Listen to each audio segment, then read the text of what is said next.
Bienvenue dans cette vidéo, dans cette mini formation business plan. Donc, comment créer ton plan d'affaires, comment créer ton business plan parfait, adapté à tout ce qui est wig business et par extension hair business. Ok, mais là, je vais plus préciser les entreprises de perruques. On parle de business plan lorsque tu veux créer quelque chose vraiment de carré. Toutefois, c'est vrai qu'avec l'arrivée des business en ligne, on parle un peu moins des business plans, des plans d'affaires, mais le contenu qu'il y a dedans te servira à créer ton entreprise. En tout cas, ici, on traite de ce sujet. Alors, donc déjà, c'est quoi un business plan? Business plan en anglais et plan d'affaires en français. Le business plan te sert à lever des fonds si nécessaire. Donc, lorsque tu vas éditer ce document, que tu souhaites créer ton entreprise en ligne ou en physique, avec ce document et les tableaux financiers que tu vas insérer dedans, tu pourras aller prospecter les différentes banques pour espérer obtenir un financement. Si ton projet il est viable, voilà, et que ton business plan il est bien construit. Et il sert également à planifier la croissance de ton entreprise de perruques. Et justement, le business plan, donc le plan d'affaires, c'est un document que tu mets à jour tout au long de la vie de l'entreprise, de l'année, de la vie, il y a des choses qui se passent et il faut mettre à jour ce business plan pour savoir, bon ben voilà, peut-être qu'avant, quand j'ai démarré, je proposais tel service, mais là, je vois que finalement, je perds de l'argent, donc je réagence le business plan, finalement, je vais plus proposer ce service-là, j'ai proposé autre chose, etc. Donc déjà, premièrement, tu vas récapituler tes idées sur une feuille, dans un cahier, etc. Et tu vas répondre à plusieurs questions. Donc, quel type de perruque tu souhaites vendre, quel segment, tout ce qui est perruque synthétique ou les perruques naturelles. Faut que tu saches également comment se porte globalement l'industrie des perruques. Donc, tu vas sur Google et tu tapes marché des perruques, marché perruques statistiques. Tu essaies de trouver des mots-clés comme ça qui vont te permettre d'avoir des statistiques, des chiffres, des données. Et si tu trouves pas en français, tu vas forcément trouver des petites choses en français. Mais si tu trouves pas en français, tu peux également taper les mots-clés en anglais et comme ça, tu auras des résultats de pages, de blogs, d'informations en anglais. Ensuite, il faudra que tu saches qui sont tes concurrents directs. Donc, par exemple, tu souhaites vendre des perruques et tu sais que telle entreprise vend aussi des perruques. Donc là, c'est ton concurrent direct. Et ton concurrent indirect peut être le centre commercial qui vend non seulement des produits ménagers, mais également des perruques. Bon, là, c'est un exemple tout bête. Enfin, bref. Ensuite, il faut que tu saches quels sont tes clients cibles, donc qui tu veux viser, les femmes de tel âge, qu'est-ce qu'elles font dans la vie, quelles sont leurs passions, leurs centres d'intérêt. Et également, quelle stratégie marketing comptes-tu mettre en place? Est-ce que tu vas créer un site internet? Sur quel réseau tu vas te lancer, etc. Quels membres? Donc, est-ce que tu vas démarrer ton entreprise seul ou tu seras accompagné avec quelqu'un? Le plan financier, donc tu réfléchis un petit peu, voilà, c'est vraiment un récapitulatif d'idées. Donc, tu te dis, par exemple, voilà, je veux commencer avec 10 perruques. Quel est le tarif de ces perruques? Voilà, par exemple, en un mois, combien de perruques tu penses vendre? Quels sont les prix? Quels sont les tarifs selon les différents types de pousses? Donc, l'idée, tu prends une feuille blanche et tu réponds à toutes ces questions de façon très brève. Ensuite, tu vas faire la présentation de ton entreprise.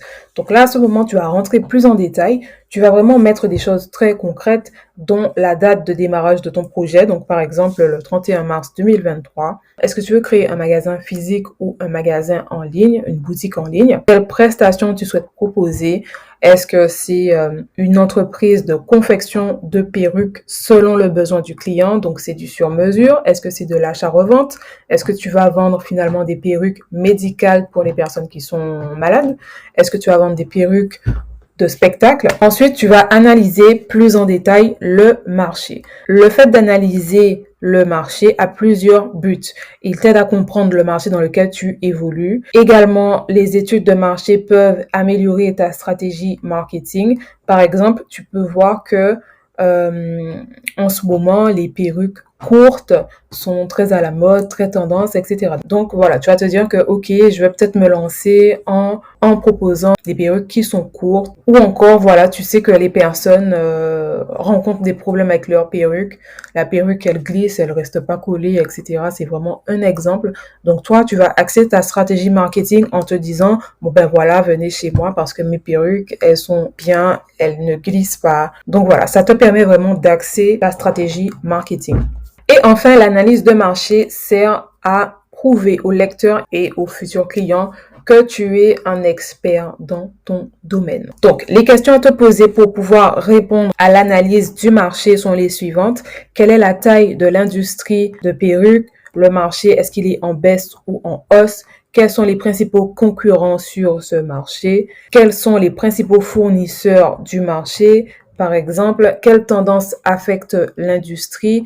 Quelle est la prévision de croissance de l'industrie au cours des 5 et 10 prochaines années? Donc là, ce sont des statistiques que tu vas aller chercher. Quelle est la taille du marché concerné, etc. Donc voilà, là, l'idée, c'est vraiment de tout savoir de ton marché, de la vente de perruques. Et si tu peux être plus précis en ayant des données, par exemple, si tu souhaites vendre sur le marché européen, tu essaies d'avoir des données du marché européen. C'est pas évident. On trouve facilement des données sur le continent américain et moins de données sur les autres continents, mais il faut chercher. Ensuite, on a l'analyse client. Donc là, tu vas vraiment détailler quel client tu veux viser. Donc, on a plusieurs types de segments. Individus de tout âge, personnalité publique. C'est vraiment à toi de définir la cible que tu souhaites viser. Il y a également le profil psychologique.